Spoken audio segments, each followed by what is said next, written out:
Eh bien, rebonjour et bienvenue toujours sur l'espace dédié au site mécaniqueuniverselle.net. Le site qui s'efforce de démontrer que l'humanité est inclue dans une sorte de mécanique euh, d'orientation vers son ultime perfection. Donc nous évoluons depuis que c'est l'ensemble humain évolue vers son ultime perfection. Alors cette ultime perfection, je vous renvoie à la lecture du site pour en comprendre la teneur. Mais globalement, c'est l'accession au bonheur suprême, au plus haut degré du bonheur, de l'amour, peu importe comment on appelle cette sensation, l'extase, etc. Voilà, c'est le plus haut degré que l'esprit peut atteindre et en fait qui n'est pas un état intellectuel mais un état de vide justement au contraire, un état sensitif, un état euh, de sensation. Voilà. Donc nous allons vers cet état de sérénité, de paix, d'équilibre, peu importe comment on décrit cet état-là. Alors, on peut, pour en avoir une idée, une image, on peut le retrouver en lisant les écrits des grands soufis, les écrits des grands spirituels de, du bouddhisme, de l'hindouisme, du judaïsme, etc., du christianisme.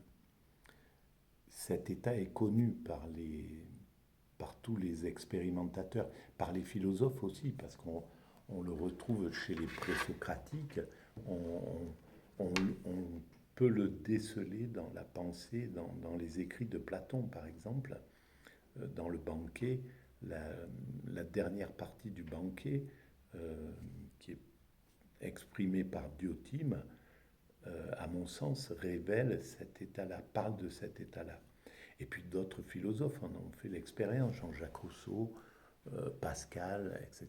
Bon, ils ne se sont pas attardés sur cet état-là, parce qu'à l'époque, ce n'était pas de circonstances, mais à mon sens maintenant, on, je, ça c'est ma théorie de toute manière, c'est la théorie que j'affirme, que je développe, l'humanité va vers cette extase facile, vers cette alors qu'elle est compliquée. L'extase, c'est un ascèse, c'est très compliqué pour l'homme constructeur que nous sommes.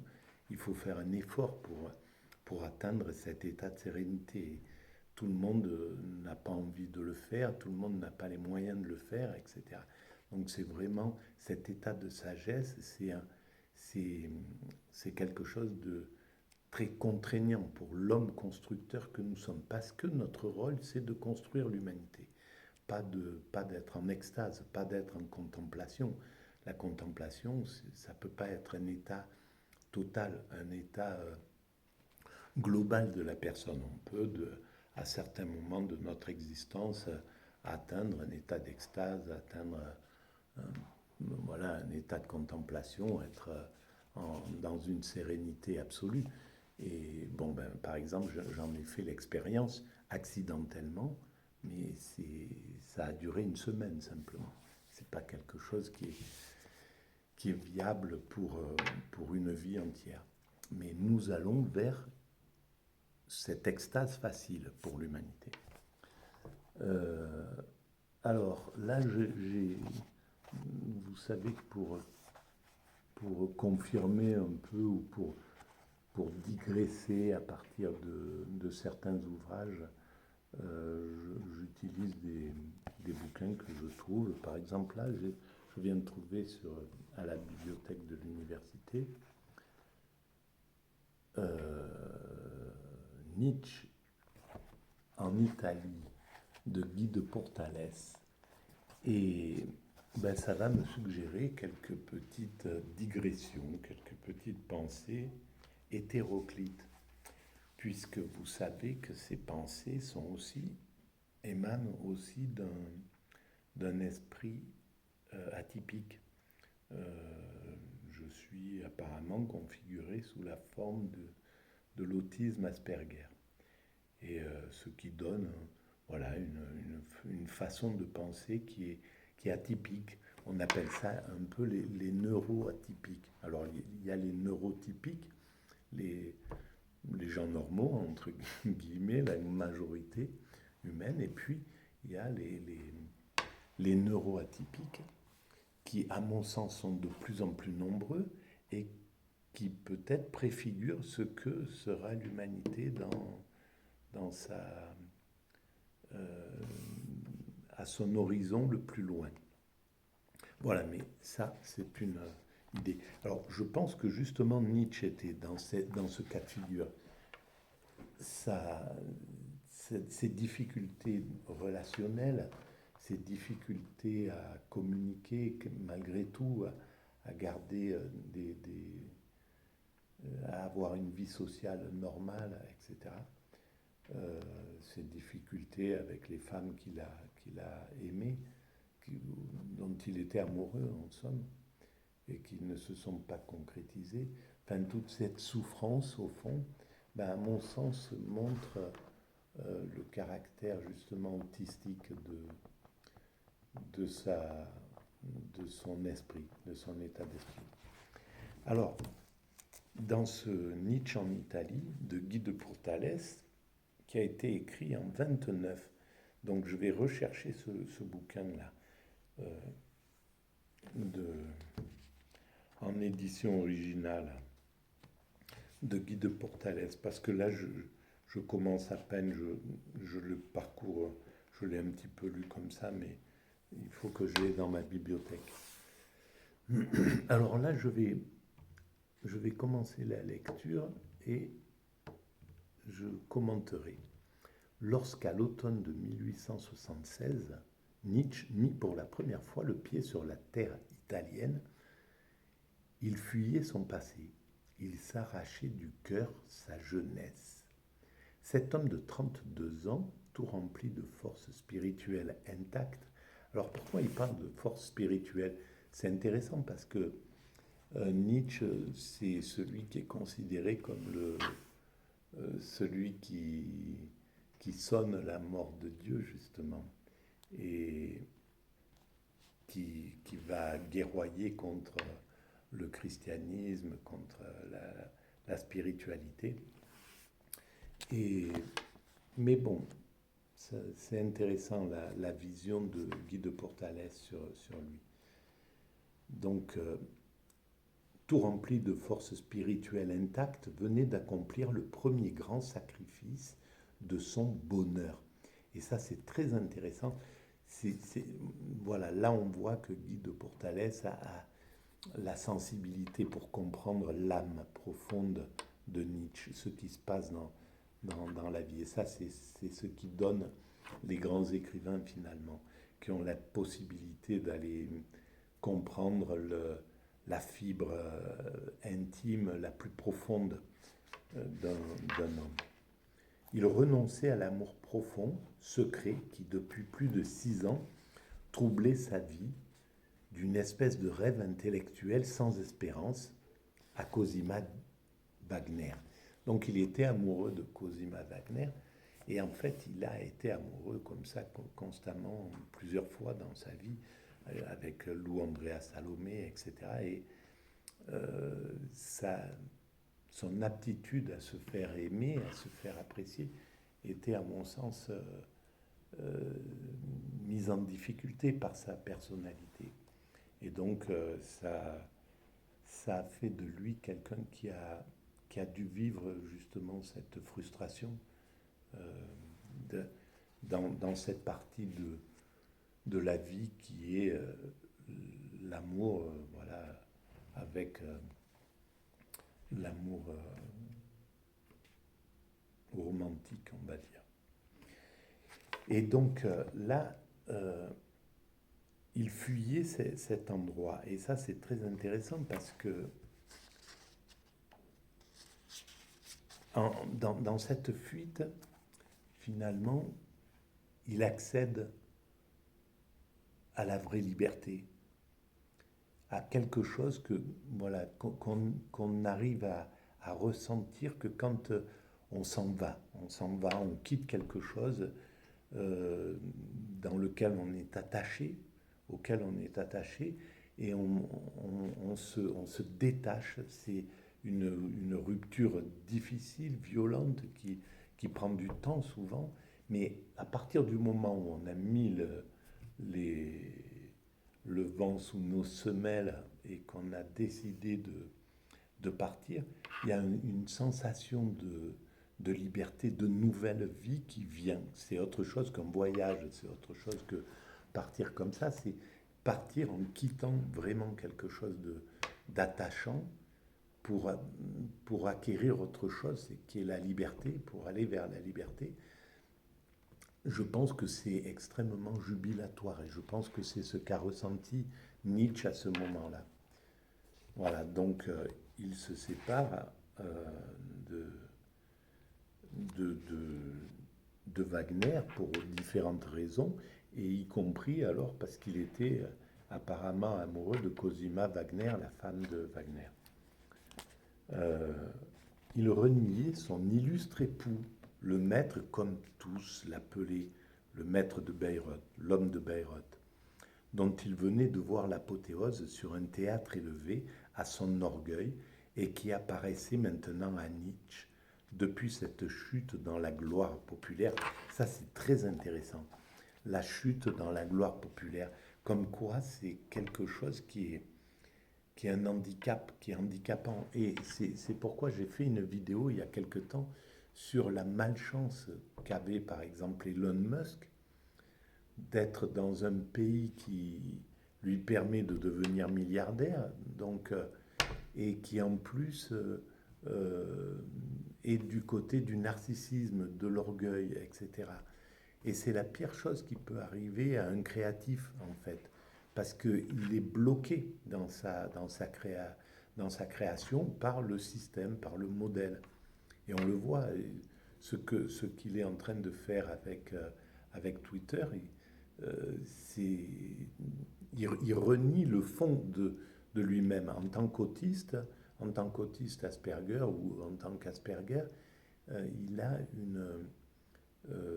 un désir d'être révolutionnaire, de s'opposer au système, de s'opposer au gouvernement, aux puissances établies. Et c'est ça qui fait qu'on est un artiste. Un artiste, c'est celui qui s'oppose à la vie telle qu'elle est et qui préconise la vie telle qu'elle devrait être, qui propose quelque chose qui est dans le futur, qui, qui pousse loin l'horizon, qui dit voilà ce qu'on doit atteindre. Là, la vie telle qu'elle est n'est pas juste, elle est injuste et il faut aller vers plus de justice, etc.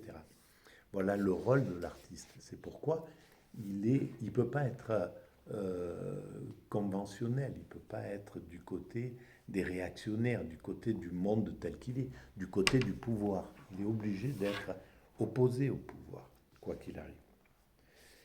Et donc là, quand Wagner acquiert ce pouvoir que l'État lui donne, cette notoriété, cet orgueil, etc., ben, Nietzsche c'est plus possible pour lui. Et curieusement, Nietzsche, il a évité cette chose-là.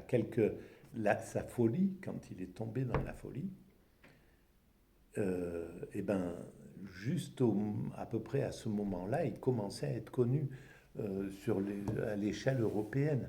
Il y avait des gens qui commençaient à écrire sur lui, à penser à trouver ses ouvrages, à voir à quel point il était révolutionnaire, à quel point son travail était important. Et il y avait des gens qui commençaient à venir le voir, à le rencontrer, etc. Et la folie l'a protégé de ne pas arriver. Peut-être que sa nature aurait refusé, quoi qu'il arrive, ses honneurs, etc. Mais en tout cas, c'est bien tombé. Voilà, c'est tombé dans sa nature. Euh, une chute, alors, donc, depuis cette chute dans la gloire populaire, c'est ça qui est intéressant. Et là, aujourd'hui, on nous fait croire que c'est l'inverse d'une chute. C'est l'apothéose, c'est la victoire d'atteindre, de devenir célèbre, d'atteindre une sorte de célébrité pour à n'importe quel niveau, que ce soit pour les célébrités ordinaires du marché ou les influenceurs, ou voilà, ces nouveaux célèbres, ces nouveaux populaires là. Euh, on nous fait croire que c'est le que c'est l'idéal, quoi, que c'est une sorte d'idéal à atteindre. Alors que, à mon sens, pour un artiste, c'est tout ce qu'il ne doit pas souhaiter, justement. Alors, donc Nietzsche le voit comme une sorte d'imposteur, un simple histrion de génie. Il nettoyait son âme d'une longue maladie dans laquelle il s'était complu des années durant. Alors, ce terme complu, se complaire, c'est vraiment incroyable parce que j'ai fait une vidéo sur Nietzsche en disant que, au fond, ben oui, il s'est considéré comme. Il était souffrant. Il a eu des tas de symptômes euh, terribles hein, quand il était professeur. Mais en fait, c'était, à mon sens, un rejet d'un d'une activité qui ne lui convenait pas du tout. À mon sens, s'il était autiste, c'est très compliqué pour un autiste d'enseigner, de se mettre en lumière, de se poser devant. Enfin, c'était quelque chose, à mon sens, dans laquelle il souffrait terriblement. Et donc, sa souffrance se transformait par des symptômes, voilà, par des souffrances qui ont plus ou moins disparu, un peu pour certaines, quand il s'est libéré justement de, cette, de cette forme d'existence. Donc il s'était complu une longue maladie dont il s'était complu. Maladie qu'il avait prise pour une force, pour une source pure où il découvrait plus tout à coup que tufs grossiers et végétation putride. Bon, bref, là, je ne suis pas tout à fait d'accord avec ça. Bon, bref. Et alors, Nietzsche, pourquoi l'Italie? Et pour quelle raison l'Italie est, est intéressante pour un Allemand? Parce qu'en fait, c'est une façon d'équilibrer un esprit. On est né quelque part, on a une, on est de, on est forgé par peut-être un climat, une façon de vivre autour de soi, etc. Et le tempérament, la philosophie allemande n'est pas du tout la même que la philosophie anglaise, que la philosophie française, qui est plus intellectuelle, que la philosophie italienne, et pareil pour l'art. La Renaissance en Allemagne et la Renaissance en Italie, c'est deux façons différentes. Je l'ai étudié quand j'étais peintre, c'est quelque chose qui m'avait vraiment intéressé. Et on, on voyait que tout était présent dans les deux façons de voir la Renaissance, de travailler la Renaissance, qui est arrivé à ce moment-là. En Allemagne, la technique était extrêmement myope et par contre, les sujets étaient naturels, les personnages, ils ressemblaient vraiment aux êtres humains, ils n'étaient pas idéalisés, c'était pas abstrait, ils étaient une sorte de réalité. Et en Italie, par contre, la technique était, au lieu d'être myope, elle était hypermétrope, elle était très, très libérée. C'était lié au fait aussi qu'ils travaillaient à fresque, c'est-à-dire sur des grandes contre les murs, etc. Donc il fallait aller vite, mais ça a donné. Il y avait quelque chose de très libre dans la technique qui n'était pas myope, qui était hypermétrope. Et par contre, les personnages, ils étaient idéalisés. On le voit chez Botticelli, chez Michel-Ange, etc. Il y avait quelque chose d'idéalisé. Voilà. Et donc, pour Nietzsche, ben, c'est la même chose. C'était une manière d'équilibrer son cerveau, d'avoir le soleil, la joie du sud et l'austérité et la profondeur de la pensée de l'Allemagne. Et c'est ce qui donne à son œuvre quelque chose d'assez magique. Comme quoi, eh ben, il faut voyager pour un artiste. C'est ce que font d'ailleurs la plupart des artistes. Ils bougent, ils changent de région, ils vont, voilà, ils vont s'adapter ailleurs, ils vont s'enrichir d'un autre lieu. Et c'est cette façon de mélanger les hémisphères comme ça. Et d'ailleurs, quand j'étais dans la peinture, j'ai travaillé sur les deux hémisphères du cerveau, myope, hypermétrope, émotionnel, rationnel, etc. Et c'est clair que je mettais au centre de ces deux forces, de ces deux façons d'exister, donc le côté émotionnel, le côté rationnel, le côté, par exemple, abstrait dans la peinture ou minimaliste, et puis en face, il y avait une peinture euh, euh, expressionniste. Voilà, bon, il y avait ces deux pôles toujours qui étaient en présence.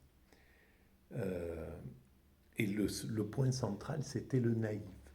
Pour moi, c'était l'artiste naïf. Le naïf pouvait rassembler ces deux hémisphères en somme.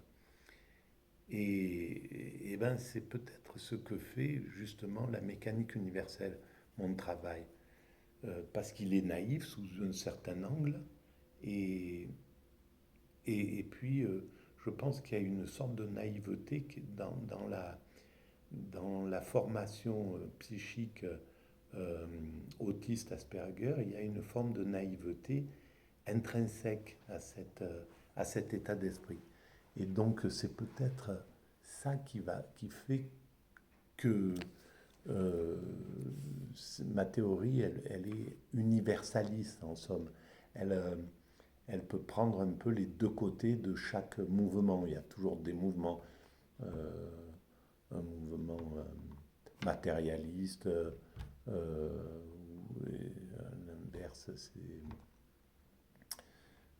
spirituel. Et voilà, enfin, il y a toujours ces deux forces qui conduisent l'humanité, en somme, qui sont les acteurs de l'humanité. Voilà, voilà pour cette vidéo. Je vous remercie de votre écoute et vous pouvez donc vous abonner à la chaîne, vous pouvez mettre des pouces, tout ça fait augmenter la visibilité. Merci, à très bientôt. Au revoir.